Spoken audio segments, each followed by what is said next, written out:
dinhi sa atong kinabuhi, labi na gid tang mga tiwasonon. Ang tiwasonon naman karon kay 62 naman. Mga dual citizenship na ba? Na anay Filipino o senior citizenships. Doon na gid tay mga plano sa kinabuhi. Lingay mong tupad na naa kay plano. Wag itaw way plano nagit tay plano. Unya doon na sad tay nahuna-hunaan na pamaagi unsaon pagkabot ang atong mga plano. Nya kung dili gid ta makabantay, usahay ang atong plano dili nato makabot kay ang atong pamaagi wa maigo. Ako'y plano nga ug unsay akong makita nga kuwang pa sa parokya or sa assignment nga akong na-assignan, ako dayong kumplituhon. Nya sa una libog kog unsaon solicitation kay mao may naandan, solicitation letters. Solicit sad mi dito San Vicente una. Sus ni COVID man, wa pa mi kakubra sa solicitation. Gisugdan nagguba ang among simbahan. Nakagasto natin itong kontraktor og hapit 3 million. Nya wa pa gid mi bisan og 200,000 ba to? 500,000 ba to among nadawat. Usa ka donor nga mihatag. The rest wa gyud. Nakaingon jud ko, Lord, scaffolding forever man siguro ning sulod namo simbahan. Pero sa dihang ni surrender ko sa Ginoo, ang gisultis Ginoo nga sige lang yung misa. Hangtod na sa sige na kong misa, i-online man, naaman day daghang mo follow na ako sa online.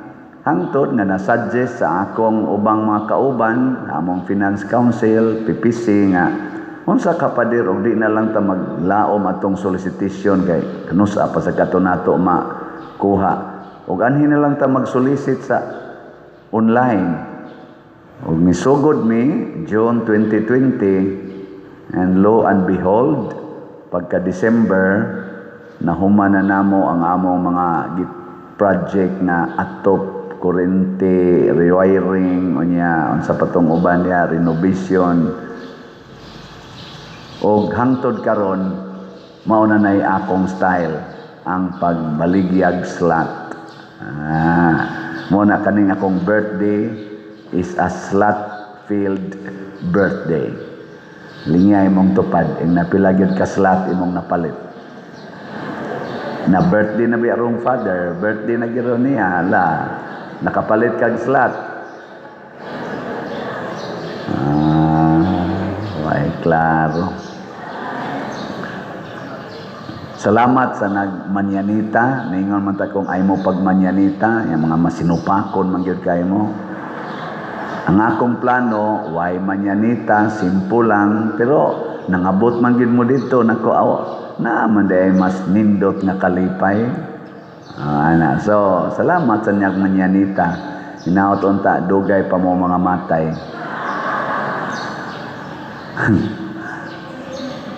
Pariharasad na sa atong plano nga musod tag langit. Musod og langit lang. Kinsa man ninyo dinhi ang nagplano nga musod adtos impierno, ta sa kamon. Kita bang mga magtotoo?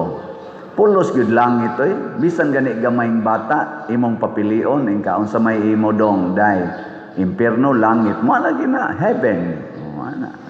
Di gina sila gusto og impierno kay kibaw sila impierno kasakit na. Nga nasa tay mga pamaagi pag adtos langit. Anhi dinhi mag-conflict sa kalibutan ang plano sa Ginoo, ang pamaagi sa Ginoo sa pagkabot sa mga nindot nga plano. Ang kasagaran gyud natong mga tao, ang ato yung paagi sa pagkabot sa atong mga plano, pagpalampos niini. Anhagid nato ibase sa unsay sayon o dali nga paagi. Kung tagaan lang kita og choice, unsa may sayon? Mamaligya o mangawat? Sayon. Sayon kay pangawat. Sunan ka ng usalang ka project sa DPWH, billion dayon. Unyag mamaligya kag materyales sa ibaligya nimo ngadto sa DPWH ang mga materyales, pila ra kay imong ginansyahon. Pero pangawat sa flood control, di ba, kapalit din kag jets. Di ba? Sayon kayong pangawat. Lisod kayo ang pagtrabaho kanang mamaligya ka. Kita man Ginoon, pero unsa may pamaagis Ginoo, pangitaa gito unsa toy lisod. Kaya ang tinuod nga kalampusan kana yung bunga sa imong kalisdanan. Why nindot nga kalampusan basta wa ka magkalisod sa pagkabot ana. Matud ba nila ang kwartas hangin, mawarasas hangin. Pero kanang imog yung gipatuag singot, lisod kay na wag tangon. Mausad na ang kalipay. Ang kalipay nga nakuha sa dinali-dali og sayon nga paagi, dali sa kay mawa. Sama ana mga batanon, mag premarital sex inig kauyab kay mao maginay labing lami og dali og sayon, premarital sex. Alipay kay sila. Labing-labing, beach-beach, dog-dog, tukhang-tukhang, inikamabdos, biyaan dayon, sus, hilang, apil pang ginikanan og hilak. Mubo, rakay sila kalipay, katurag yung pila kabuan, pila kaadlaw, pero pag abot ng gasuka-suka na throughout their lives, daghan pang maamong usahay, ang pari maamong pa kay anhiman sad mangayo para gatas, para diaper, kay gibiyaan lagi sa nakapamabdos nako unsa may labot nako nimo wa man ko katilaw sa danang imong gimabdos diha. Anong i-appeal man ko nimo hasta pas pag-eskwela, hastas uniform. Pero sige lang. Sa ako rong mga 21 ka tuig sa pagkapari, malingaw gyud ko kay pagkadaghanas estudyante nga akong gisuportahan, apil na sa pagprenatal sa uban, ari pa man mangayo. Na dito San Vicente, na ako yung mga suki dito. Uno man ko katuig, naagi dito nakaduhaan gyud. Nagpa-prenatal pag-abot nako, hangtod na tao ang bata, nagkugos-kugos nagbata, gatas na sa ipangayoon Uy, pagkadangtag mga duha ka tuig, namabdos man. Sabi ko, nanong namabdos man ka? Niuli man akong kapuyo pader. Niuli ko tinukhangay sa sila dito. Ako na sa'y gasto. May tatong arang-arang og naong kay maakala ko. Ako di man sagid madaning naong nga. Joke lang. Unsa may pamaagis Ginoo kana gyung lisod. Mao na kun musud tag langit matud pa niya pasana imong cross. Og ang the best gyud nga kalisdanan nga sureball ka nga maadtog langit kana gyung martyrdom. Mao na ang mga martyrs sikat gyud sila. Sa tanan natong gi-process nga canonized saints kani sila mo'y murag dali gyud i-process. Bishop Chupilo Kamomot, wala pa yun ma-process o pag yun, no? Kana mga holy life, dugay kayo na tanan. Pero martyrdom, mapruibahan lang na nga na martyr ka, samang Lorenzo Ruiz, San Pedro Calungsod, di ba? Ang atong unang duha ka santos, mga martyrs. Gilingay mong tupad na nagpuha man gyud ka, unsa man ka na ganing gusto ka ma-martyr. Kanang nagpuwa ba na gusto kang mamartir ka? Puwa-puwa man gadiya. Ngano kaning red mao man ni isulob sa atong liturgical color kung martir ang atong i-celebrate. Tungod kay nag-ula sila sa ilang dugo. Nya na may daghan atong moingon nga kanang red, Father, symbol of love man na siya. Yes. Kay ang highest love matud pa ni Kristo, the greatest love you can offer is lay down your life for your beloved. Pagpakamatay. Sama sa daning kwarta, unsaon pagpadaghan ang kwarta.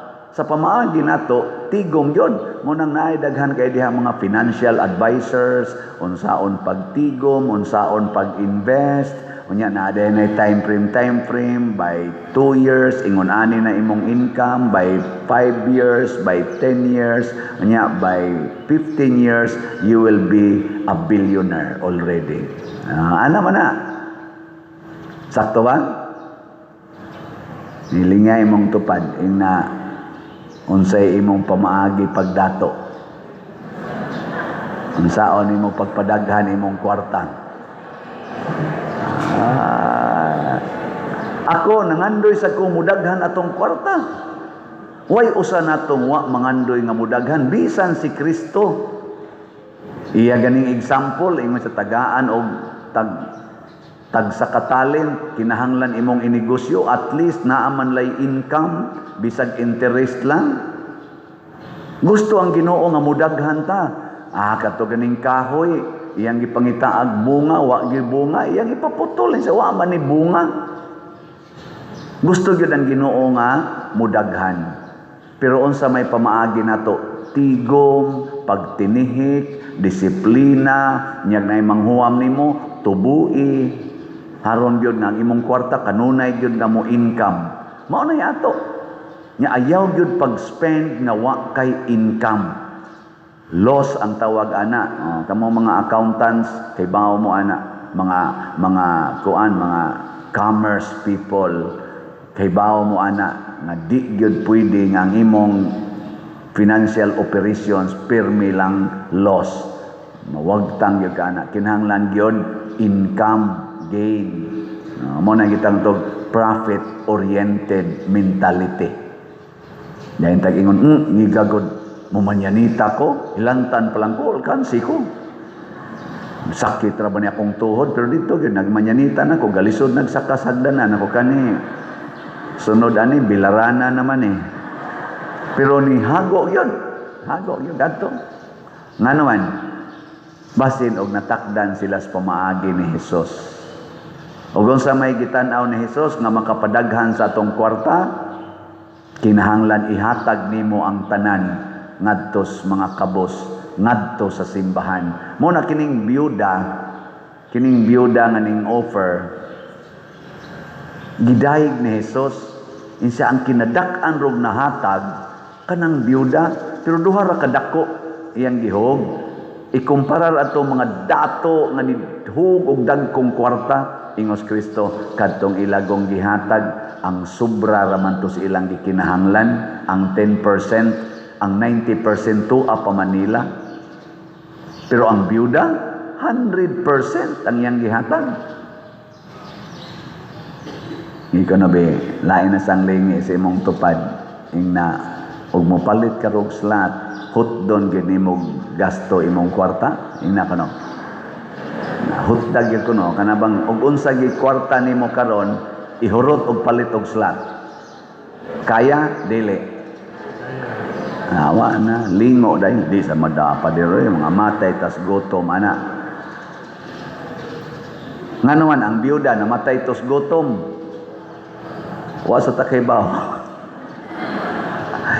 Dunay interpretasyon ato aktual sa kinabuhi sa propeta ni sa Ginoo si Prophet Elijah. Niabot siya didto sa usa ka biyuda sa Saripta matud pas Biblia, og nangayo siya og pan. Ingon deng biyuda, kining harina kay gahuaw mo to sila, kining akong katapusang harina og lana, mao na lang ni ang nahibilin nako og sa akong anak aron makakaon mi karong adlaw. Human na mo kaon, maghuwat na lang mi sa among kamatayon, kay wa na koy lana og harina ug wa na sa koy ikapalit. Ingon des Elias, himuoy lang kog torta or pan kay mukaon ko siya. wa na lagi ko'y iksa, himo ilang ko. Og ang byuda naghimo. Pag humanyag himo, sud sa usa ka tuig man tingali to, hangtod nga niabot ang dakong uwan, wa gyud mahurot ang harina og lana sa byuda. Ihuog ninyo tanan rong kwarta ninyo, ipalit ninyo og slot. Di gyud mo mahutdag kwarta, mga matay na lang mo, di gyud mo mahutdag kwarta. Di jud ka kapangutkot sa imong nga mag-iog ka, kalisod. Na, pangita mo manggihatagon nga mga tao, kana jud manggihatagon ba nga kanabang dili yun magpanaganag hatag, way pag huna-huna o naabay mo balik, nga naglisod sa pangwarta. Na di ay, sige, suway, pangita. Kinsa may naglisod, ang mga daw, usahay daghan kay na sila kwarta, pero galisod. Muna'y gitawag og hayahay, pero apiki. Dato, pero kabus. Pero naidaghang kabus, pero haruhay. Naidaghang naghilak, pero malipayon. Anak. Ambot, nakasabot ba po, anak? Tagaan talamog sampol. Di maghihinong kaya ni siya accurate, pero mo ni akong na-experience sa akong 62 years. Pagsugod na ko og panghatag, katong 1984 nga nagtukod kog organisasyon gitawag na mo Kahugan Youth Organization, KYO, dito sa among sitio Kahugan sa Pangdako, Cebu City. Second year college ko ato, nagtukod mi og youth organization. Among contribution 1 peso a month, mo to'y among mapundong kwarta. Ako maningkamot jud ko nga makatampo ko labing minus 20 pesos a month. Unya ako pag mangitag kwarta kung doon na may mga activities. In short, diri ni lagi datog nako. Pero parehar gud migot, mangargami dito, mamutos, manggungan, mangga. Mas minus pa kog income kay nag-eskwela man ko. Sila dito, sige magtrabaho kada adlaw. Kay mga out of school man ang akong kasagaran kauban, mga igagaw. Pero ako, ngita gyud kog kwarta para sa organisasyon. Gikan ato hangtod karon maor gyapon ay akong role. Unsa man mo di mo to? Wa na gitoy hunong-hunong. Mao na ginay akong role hangtod karon. Pero ang kalainan mao kini. Niadtong nag-eskwela pa ko, piso-piso ra ang akong mahatag. Pag-graduate na kog college, trabaho kog bangko, 100 na akong mahatag. Pagkapari nako, wap ako'y parokya, 1,000 na akong mahatag. Pagkadiha na ko'y parokya, milyon na akong nahatag. Ang mura mamuguha mo to. Pero wag yapong ko'y kwarta. Wag ko'y kwarta karon. Aw na aman, pero para hatag ra gyapon. Wag ko nag-keep ba nga main ko mag-savings ko para sa akong future. Wag yun. Totally yun, 100%. Wa gyud ko'y giangkon nga naa ko'y ako, wa ko magtukod og balay, pero daghan kay kog balay nga natukod, na ay nindot na say bate. Pero balay. Ana, wa ko mupaanak, wa na lang ko anak, lami ra bang tanan. Pero daghan kay kog nasuportahan nga mga bata hangtod nang graduate og college. Karon sobra na mga 600 ka mga estudyante akong natabangan na ni graduate og college. Wa na gud na hinomdom nako ang uban. Na ay mga napo 15 ba na kabuk nga nahinomdom, pero out of 600 kanang sila nahinomdom. Ang uban mga wa lang daw aso.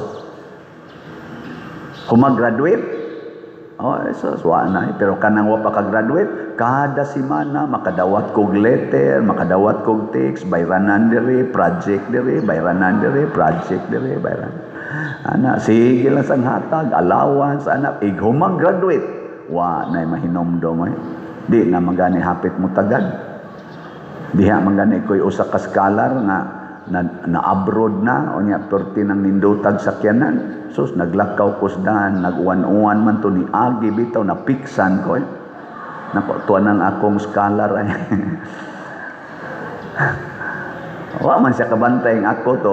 Piksan ko slapa, tubig. Pero sige lang, okay ra na. Na ako'y mga scholar, appeal day choir, appeal day Legion of Mary, ini-graduate, to ana gapuyo-puyo na. Dinagyon mo konsulta na ko pader sakto niya mong gibuhat, pero kadtong wa mo graduate, ay sus active kayo, ambot kaning ato mga asherit din na mga scholar sa nakong uban niya. Mga choir, asherit, ay guman anab tinukhangay na sana, wala na yung mga kasal. Sagdi lang.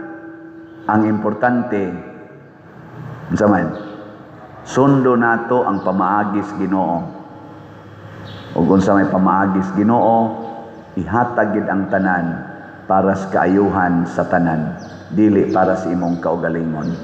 Nagpasalamat ko, nahangtod karon, pari pa ko, pasalamat ko, nganian ako kuyog ninyo, naot unta magdungan taghatag sa tanan, para sa Ginoo, para sa parokya, para sa atong nasod. Ug magampo ta ng ato sa mga leaders, dili unta muagi sa yawanon nga pamaagi aron sila malipay ug mahimong successful nga mga leaders, muagi unta sila sa Dios nung paagi, diin ang paghalagad, ang pagantos para sa kaayuhan sa tanan mao buhaton.